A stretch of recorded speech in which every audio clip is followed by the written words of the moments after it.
السلام علیکم دوستو، کیا حال چال ہے آپ کا؟ سوشالوجی لیکچرز میں ہم آپ کو ایک بار پھر سے ویلکم کہتے ہیں۔ آج کا ہمارا جو ٹاپک ہے وہ ہے تعاون یعنی کہ کوآپریشن۔ آج کے لیکچر میں ہم پڑھیں گے کہ ٹائپس آف کوآپریشن یعنی کہ تعاون کی اقسام کتنی ہیں اور وہ کیا ہے، اور اس کے بعد ہم ڈسکس کریں گے آپ کے ساتھ دوستو کوآپریشن ان رورل ایریاز یعنی کہ دیہی معاشرے میں تعاون کیسے کیا جاتا ہے۔ تو اگر ابھی تک آپ نے ہمارا چینل سبسکرائب نہیں کیا تو ہمارے چینل کو سبسکرائب کیجئے تاکہ آپ کو آنے والی تمام ویڈیوز ملتی رہیں، اور بیل کے آئیکن کو دبانا نہ بھولیے گا۔ تو ہم شروع کرتے ہیں تعاون کے حوالے سے۔ آج کا ہمارا ٹاپک ہے کوآپریشن، تعاون۔ دیکھیں جی، ہماری جو زندگی ہے نا ساری کی ساری تعاون کی بنیاد پر معاشرے کی پوری زندگی گھومتی ہے۔ معاشرے کا یہ محور ہے جس کے گرد معاشرتی زندگی کے تمام پہلو گردش کرتے ہیں۔ تعاون کی بنیاد پر افراد میں گروہ بنتے ہیں، انجمنیں اور تنظیمیں وجود میں آتی ہیں، ادارے بنتے ہیں اور گروہی زندگی کے وظائف جو ہیں وہ انجام پاتے ہیں۔ تعاون کی بنیاد پر لوگ ایک دوسرے کے قریب آتے ہیں، ان میں باہمی ہمدردی کے جذبات پیدا ہوتے ہیں۔ تعاون آپس میں رہن سہن کا وہ طریقہ ہے جس میں لوگ ایک دوسرے کی مدد کرتے ہیں۔ اگر تعاون نہ ہوتا تو ماں بچے کو دودھ نہ پلاتی، ڈاکٹر مریض کو نہ دیکھتا اور استاد شاگرد کو نہ پڑھاتا۔ تعاون کی بنیاد پر ادارے قائم ہوتے ہیں جن کے ذریعے معاشرتی ضروریات پوری ہوتی ہیں، یعنی کہ معاشرے کی ضروریات پوری ہوتی ہیں۔ اس کے بعد ہم بات کرتے ہیں ڈیفینیشنز کی، یعنی کہ تعریفوں کی۔ تعاون کی، کوآپریشن کی کیا ڈیفینیشن ہے، کیا تعریف ہے؟ سب سے پہلے ہم بات کرتے ہیں A.W. گرین کی۔ A.W. گرین کے مطابق تعاون ایک مسلسل مشترکہ کوشش کا نام ہے جو دو یا دو سے زیادہ افراد کسی کام کو سر انجام دینے کے لیے کرتے ہیں، اور ان کے مقاصد بھی مشترکہ ہوتے ہیں، یعنی کہ ان کے مقاصد بھی ایک جیسے ہوتے ہیں۔ اس کے بعد ہم بات کرتے ہیں میرل اور ایلرج کی۔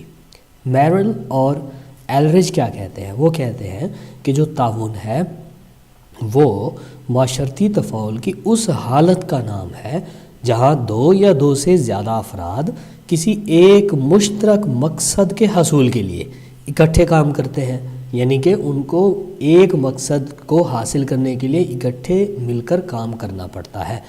اس کے بعد ہم بات کرتے ہیں فیئر چائلڈ کی۔ فیئر چائلڈ کیا کہتے ہیں؟ وہ کہتے ہیں کہ تعاون ایک مرحلہ کا نام ہے جہاں افراد یا گروہ اپنی قوتوں اور صلاحیتوں کو کسی خاص مشترکہ مقصد کے حصول کے لیے یکجا کریں، یعنی کہ اپنی قوتیں بھی استعمال کریں، پاورز استعمال کریں، اور اس کے بعد ان کے اندر جو ابیلٹیز ہیں، جو ان کے پاس صلاحیتیں ہیں، وہ ان کو بھی یوز کریں۔ یہ تمام چیزیں جو ہیں یہ تعاون کہلاتی ہیں۔ یہ تھا ہمارا تعریف کے حوالے سے کہ تعاون کی مختلف ماہرین نے کیا کیا تعریفیں پیش کی ہیں۔ اس کے بعد ہم بات کرتے ہیں کہ تعاون جو ہے اس کی اقسام کتنی ہے۔ سب سے پہلے ہم بات کرتے ہیں بلا واسطہ تعاون یعنی کہ ڈائریکٹ کوآپریشن۔ یہ ایسا تعاون ہے جس میں بہت سے لوگ مل کر کسی کام کو سر انجام دیتے ہیں، یعنی کہ یہ ایسا تعاون ہے جو کبھی بھی انفرادی یعنی کہ اکیلا انڈیویجولی نہیں ہو سکتا۔ ایک دوسرے کے ساتھ تعاون کرنے کے لیے ان کو آمنے سامنے آنا پڑتا ہے۔ مثال کے طور پر کسی فیکٹری میں کام کرنے والے مزدور آپس میں تعاون کے ذریعے مختلف مشینوں پر کام کرتے ہیں۔ صنعتی مصنوعات مختلف مرحلوں سے گزرتی ہیں اور ہر مرحلہ میں مزدوروں کی ایک الگ الگ پارٹی کام کرتی ہے۔ اگر کسی مرحلہ کے مزدور کام چھوڑ دیں تو سارے مراحل میں کام بند ہو جائے گا، پس تمام مزدوروں کے تعاون پر کارخانہ چلتا ہے۔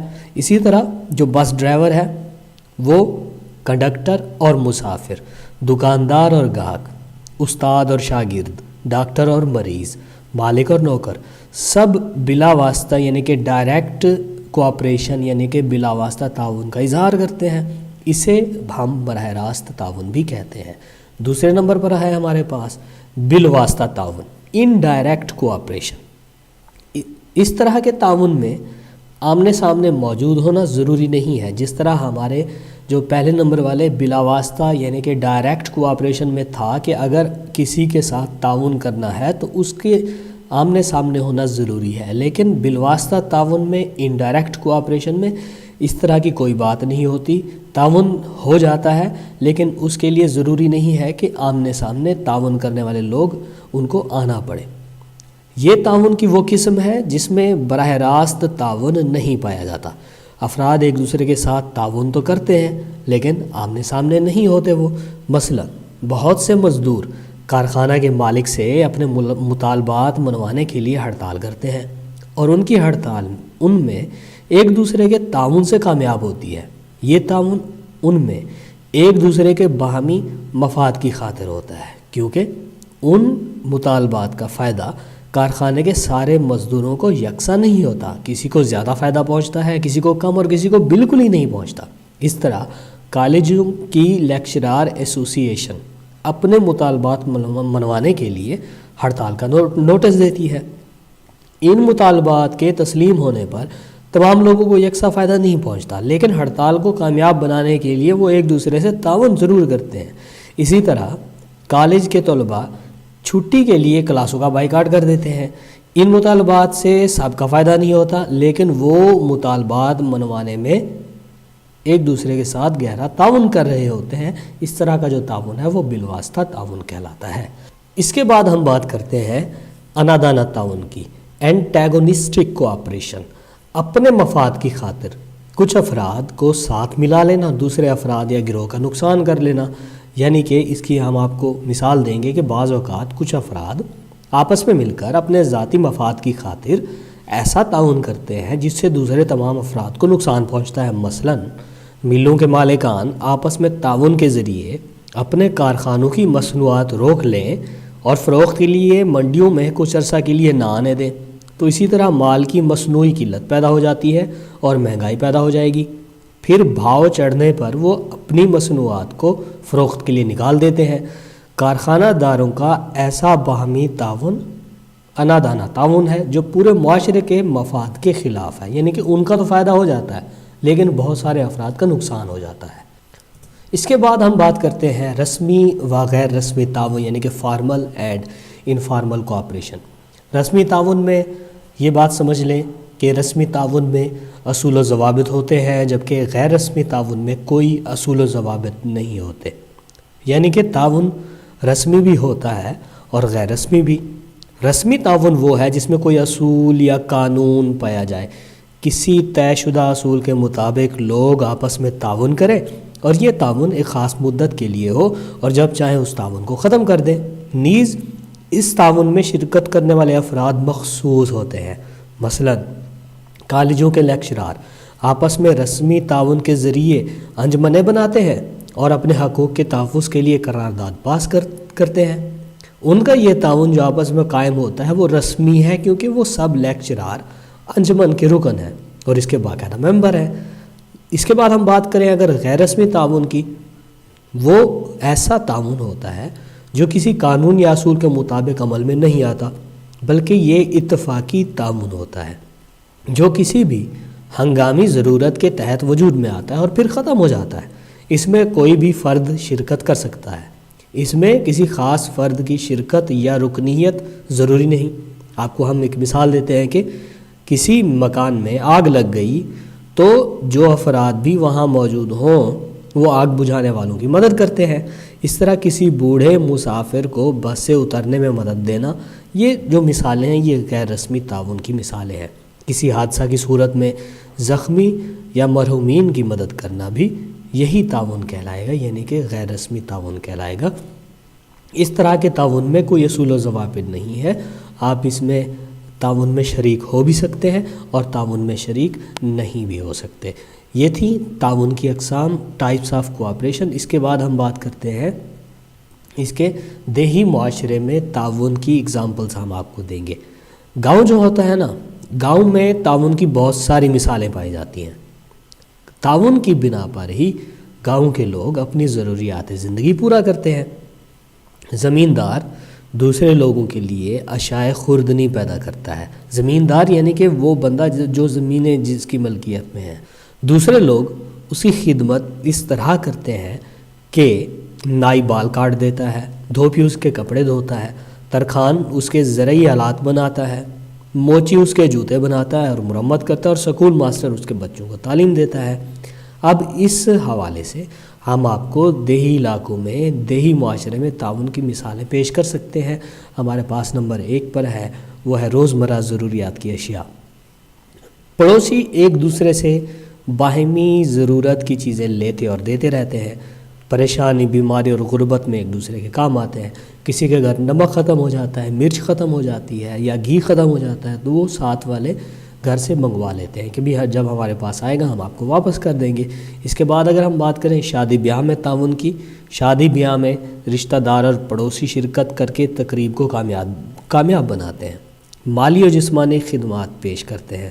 باہمی تعاون کی وجہ سے میاں اور بیوی کے درمیان ازدواجی مراسم قائم رہتے ہیں۔ اس طرح لوگوں میں برادریوں کا نظام چلتا رہتا ہے۔ اس کے بعد ہم بات کرتے ہیں ناگہانی آفات میں تعاون کی۔ کسی ناگہانی آفت، مثلا سیلاب آ جاتا ہے، زلزلہ آ جاتا ہے، قحط سالی ہو جاتی ہے یا کوئی وبا پھیل جاتی ہے، تو اس صورت میں گاؤں کے لوگ آپس میں اتفاق و اتحاد کے ذریعے مشترکہ کوششیں کرتے ہیں اور مصیبت کو دفع کرنے کی کوشش کرتے رہتے ہیں، یعنی کہ وہ مل جل کر کام کرتے رہتے ہیں۔ اگلے نمبر پر ہے ہمارے پاس انتخابات میں تعاون۔ انتخابات کے دوران گاؤں کے لوگ اپنی اپنی سیاسی پارٹی کے ساتھ تعاون کرتے ہیں، چندہ بھی جمع کرتے ہیں تاکہ ان کی مدد ہو سکے، دوستوں، رشتہ داروں اور واقفوں سے ووٹ مانگتے ہیں کہ بھی ہماری پارٹی کو آپ ووٹ دیں۔ اس کے بعد ہم بات کرتے ہیں مذہبی تعاون کی۔ مذہبی معاملات میں لوگ اپنے اپنے مذہبی فرقوں کو فروغ دینے کے لیے ہر طرح کی مدد کرتے ہیں۔ جلسے منعقد کرائے جاتے ہیں جن میں بڑے بڑے علماء کو تقاریر کے لیے بلایا جاتا ہے، لوگوں کی اطلاع کے لیے اشتہارات چھپوائے جاتے ہیں، دینی مدارس قائم کر کے دینی تعلیم کو فروغ دیا جاتا ہے۔ مسجد میں پنجگانہ نماز کے وقت گاؤں کے لوگ اپنے مسائل پر بحث بھی کرتے ہیں، معلومات ایک دوسرے تک پہنچا کر انہیں اپنا ہم خیال بناتے ہیں اور پھر ان سے تعاون حاصل کرتے ہیں۔ اس کے بعد ہم بات کرتے ہیں ترقیاتی کاموں کے حوالے سے کہ ان میں وہ کیسے تعاون کرتے ہیں۔ گاؤں کی ترقی کے لیے سڑکوں، پلوں، ہسپتال اور سکول کی عمارتوں کی تعمیر کے لیے افسران بالا سے منظوری کے لیے متفقہ طور پر کوششیں کرتے ہیں، یعنی کہ اس علاقے کے بہت سارے لوگ مل کر بڑے افسر کے پاس جاتے ہیں۔ اگر اپنی مدد آپ کے تحت کچھ کام کرنا مقصود ہو تو اس میں بھی وہ حصہ لے لیتے ہیں۔ اس کے بعد ہم بات کرتے ہیں نہری پانی کی۔ بنجر علاقوں کو سیراب کرنے کے لیے اور کم پانی والے علاقوں میں نہری پانی حاصل کرنے کے لیے جو دیہات کے لوگ ہوتے ہیں مشترکہ طور پر محکمہ انہار سے درخواست کرتے ہیں کہ علاقے میں نہر کھودی جائے اور اگر موجود ہے تو اس سے کسی کے ذریعے پانی دیا جائے۔ اگر کسی میں پانی کم آتا ہے تو موگا وسیع کیا جائے تاکہ فصلوں کی آبپاشی حسب ضرورت ہو سکے۔ ان کاموں میں گاؤں کے سارے کاشتکار اور زمیندار باہمی تعاون سے کام لیتے ہیں۔ اگلے نمبر پر ہے ہمارے پاس دینی تعلیم کا انتظام۔ جس طرح ہم اپنے گزشتہ پوائنٹ میں بھی بات کر چکے ہیں، گاؤں کی جامع مسجد اور جو دوسری چھوٹی مساجد ہوتی ہیں ان کی بہتری کے لیے چندہ جمع کیا جاتا ہے، بچوں کو دینی تعلیم اور پنجگانہ نماز کے لیے امام کا تقرر کیا جاتا ہے جس کو سب لوگ مالی امداد دینے کا وعدہ بھی کر دیتے ہیں۔ اس کے بعد ہمارا پوائنٹ ہے اجنبیت کا خاتمہ۔ گاؤں میں اجنبی آدمیوں کو مشکوک نگاہوں سے دیکھا جاتا ہے جب تک کہ اس سے اس کی ہم خیالی ظاہر نہیں ہو جاتی۔ اس کے برعکس گاؤں کے ہر فرد کو اپنا سمجھا جاتا ہے اور کسی قسم کا شک اس پر نہیں کیا جاتا۔ جیسا کہ آپ سب کو پتہ ہے کہ گاؤں میں لوگ بھی محدود ہوتے ہیں، شہر میں آبادی بہت زیادہ ہوتی ہے، اس لیے ہمیں ایسے لگتا ہے کہ ہر بندہ جو ہے وہ نیا آیا ہوا ہے یہاں پر، لیکن دیہات میں گاؤں میں وہی بندہ ہی جائے گا جس کا وہاں پر گھر ہوتا ہے، اس لیے وہاں پر جو لوگ ہوتے ہیں اس گاؤں کے سارے لوگ ایک دوسرے کو جانتے ہوتے ہیں۔ اس کے بعد ہم بات کرتے ہیں لین دین میں تعاون۔ گاؤں کے دکاندار لوگوں کو اپنا مال ادھار پر بھی بیچتے ہیں اور فصلوں کی آمد پر نقد کی بجائے وہ جنس کی شکل میں پیداوار وصول کر لیتے ہیں۔ گاؤں کی اکثر پیداوار یہی دکاندار لوگ یا چند کاروباری حضرات سستے داموں خرید لیتے ہیں اور پھر شہری منڈیوں میں مہنگے داموں بیچ دیتے ہیں۔ اس طرح گاؤں کے کاشتکار، دکانداروں اور شہری کاروباری لوگوں میں باہمی تعاون قائم رہتا ہے۔ اس کے بعد ہم بات کرتے ہیں دکھ اور تکلیف میں تعاون کی۔ اگر کوئی بیمار ہو جائے تو جو پڑوسی ہوتے ہیں وہ بیمار کی چارپائی اٹھوا کر ہسپتال یا ڈاکٹر تک پہنچاتے ہیں اور علاج معالجے میں پورا تعاون کرتے ہیں۔ اگر کوئی فوت ہو جائے تو میت کو نہلانے، کفنانے، قبر کھودنے، نماز جنازہ اور دفنانے میں سب لوگ شرکت کرتے ہیں۔ متوفی یعنی کہ فوت ہونے والے کے پسماندگان کو صبر کی تلقین بھی کرتے ہیں اور ہر طرح کی تسلی دیتے ہیں۔ متوفی کے لیے دعا بھی کرتے ہیں، قبر پر فاتحہ پڑھتے ہیں، ختم قرآن میں شرکت کر کے اس کی روح کو ثواب بھی پہنچاتے ہیں۔ اگلا ہمارا پوائنٹ ہے مالی امداد اور جرم سے بچاؤ۔ یہ کیا ہے جی کہ اگر گاؤں کا کوئی فرد کسی جرم کے الزام میں گرفتار ہو جائے تو گاؤں کا نمبردار، چودھری اور ذمہ دار اسے چھڑانے کے لیے کوششیں کرتے ہیں، اس کی ضمانت دیتے ہیں، اور اگر مقدمہ ہو اور وہ کیا کرتے ہیں، صفائی کے گواہ بن جاتے ہیں۔ ملزم کی مالی امداد بھی کرتے ہیں اور اس کے بچوں کی گھر پر دیکھ بھال بھی کرتے ہیں۔ جی بالکل ایسا ہی ہے، ہمارے دیہی معاشرے میں اس طرح کا تعاون ضرور دیکھنے میں ملتا ہے۔ اور ہمارے پاس جو لاسٹ پوائنٹ ہے یہاں پر وہ ہے مال مویشی و دیگر معاشی تعاون میں ہم دیکھتے ہیں کہ مکان کی اگر تعمیر ہو رہی ہے، اگر فصلوں کی کاشت ہو رہی ہے، فصلوں کی کٹائی ہو رہی ہے، فصلوں کو پانی لگانا ہے، کسی کھودنی ہے، صاف کرنی ہے، مویشیوں کی دیکھ بھال کرنی ہے، اور اگر مال کی حفاظت کرنی ہے ایک دوسرے کی، تو گاؤں کے لوگ جو ہیں وہ ایک دوسرے کی ہر حالت میں مدد کرتے ہیں، یعنی کہ ایک دوسرے کے ساتھ وہ ہر حالت میں تعاون کرتے ہیں۔ جی ہاں، تو یہ تھا ہمارا آج کا ٹاپک، تعاون، کوآپریشن، جس میں ہم نے آج یہ دیکھا کہ تعاون کی اقسام یعنی کہ ٹائپس کیا ہیں، اور اس کے بعد ہم نے یہ دیکھا کہ دیہی معاشرے میں تعاون کیسا ہوتا ہے، یعنی کہ کوآپریشن ان رورل ایریاز کیسے ہوتا ہے۔ اگر آپ کو ہماری یہ لیکچر پسند آیا، ہماری یہ ویڈیو پسند آئی، تو اس کو لائک کیجئے، کمنٹ کیجئے، شیئر کیجئے، اور آپ اس کو ضرور سبسکرائب کیجئے، کیونکہ میں اپنے لیکچرز یہاں پر نہیں روکنے والا، میں پوری کتاب جو ہے ساری کی ساری سوشالوجی کی بک جو ہے اس کے تمام ٹاپکس اس میں اپلوڈ کروں گا، یہاں اپنے چینل پر آپ کو دیکھنے کے لیے ملیں گے۔ تو تمام ٹاپکس کو آپ اگر سننا چاہتے ہیں، دیکھنا چاہتے ہیں، سیکھنا چاہتے ہیں تو ضرور سبسکرائب کیجئے۔ Thank you very much.